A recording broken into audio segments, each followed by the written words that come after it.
তারা মূলত সংস্কার বিদ্বেষী।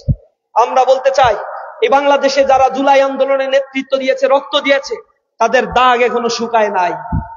থকথকে সেই রক্তের ছাপগুলো আমাদের চোখে এখনো ভাসছে।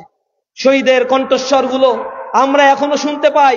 মায়েদের বোবা কান্না গুলো আজ আমাদের কলিজার অন্তর চিরে যায়। এখনো এই রক্তের উপরে দাঁড়িয়ে যারা বেঈমানি করবে, তাদের বিরুদ্ধে ছাত্র জনতা আগামী দিনে আবার দুর্বার আন্দোলন করে তুলবে। জনগণের রায়ের তোয়াক্কা তারা করে না, তারা এখন সন্ত্রাসী বাহিনী পুষছে। জেলখানা থেকে দেখছেন বের হয়ে গেছে।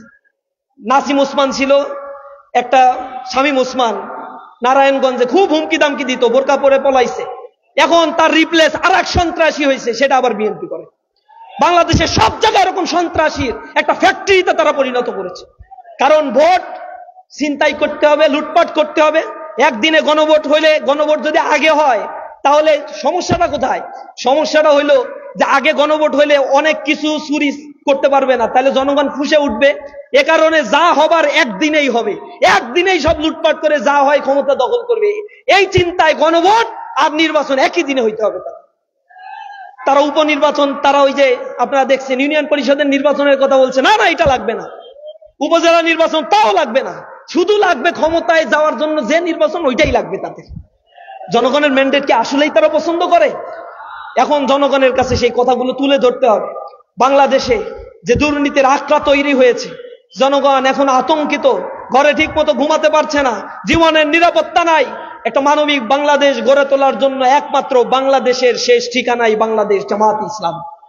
সুতরাং মানুষের কাছে গিয়ে এখন বলতে হবে, আমরা নিজস্ব কোনো এজেন্ডা বাস্তবায়নের জন্য, ব্যক্তির খায়েশ পূরণের জন্য আমরা কোন দলের জন্য আমরা ভোট চাই না। আমরা আমাদের দেশকে ভালোবাসি, এই দেশের সার্বভৌমত্বকে আমরা লালন করি। সুতরাং এই দেশটাকে যদি মর্যাদা সম্পন্ন, মানবিক মূল্যবোধ সম্পন্ন একটি দেশে করতে হয়, আজকে বেকারত্বের একটা বিশাল সমস্যা, 30 লক্ষ বেকার যুবক আমার দেশে ঘুরে বেড়ায়, তাদের এখন বন্দোবস্ত করা জরুরি হয়ে পড়েছে। আওয়ামী ফ্যাসিবাদের সময় উন্নয়নের মহাসড়কে মানুষকে উঠিয়ে দিয়েছে, রেল লাইনের বেয়ারিং প্যাড খুলে গিয়ে মানুষ মারা গেছে 1.5 বছরের ব্যবধানে। অথচ এই রেল লাইন, এই মেট্রো রেল প্রজেক্ট করতে গিয়ে যা খরচ হয়েছে, তা এশিয়ার সবচেয়ে বেশি খরচ হয়েছে মেট্রো রেল করতে গিয়ে। ইভেন ভারতে যে মেট্রো রেল প্রজেক্ট, একই প্রজেক্ট বাংলাদেশে হয়েছে, কিন্তু 5 গুণ বেশি টাকা দিয়ে বাংলাদেশের মেট্রো রেল প্রজেক্ট করা হয়েছে। বাংলাদেশের পদ্মা সেতু, এলিভেটেড এক্সপ্রেসওয়ে, টানেল যা করা হয়েছে, সেগুলোতে হাজার হাজার কোটি টাকা লোপাট করেছে। উন্নয়নের মহাসড়কে উঠিয়ে দিয়ে এই ফ্যাসিজম বাংলাদেশকে দেউলিয়া করে দিয়ে চলে গেছে। যুব শ্রেণীর এম্পাওয়ারমেন্ট করে নাই, তাদের কর্মসংস্থান সৃষ্টি করে নাই, শিক্ষা ব্যবস্থাকে ঘোড়া দিয়ে তারা ধ্বংস করে দিয়েছে।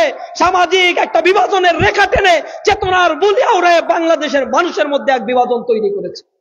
সুতরাং জনগণ এখন তাদের ফন্দি বুঝে গিয়েছে।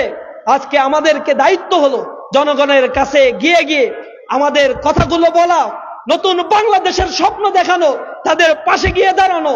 আমরা আগামীর দেশ নিয়ে স্বপ্ন দেখি, এই দেশ হবে বাংলাদেশের বুকে আত্মমর্যাদা সম্পূর্ণ একটি সমৃদ্ধশালী বাংলাদেশ।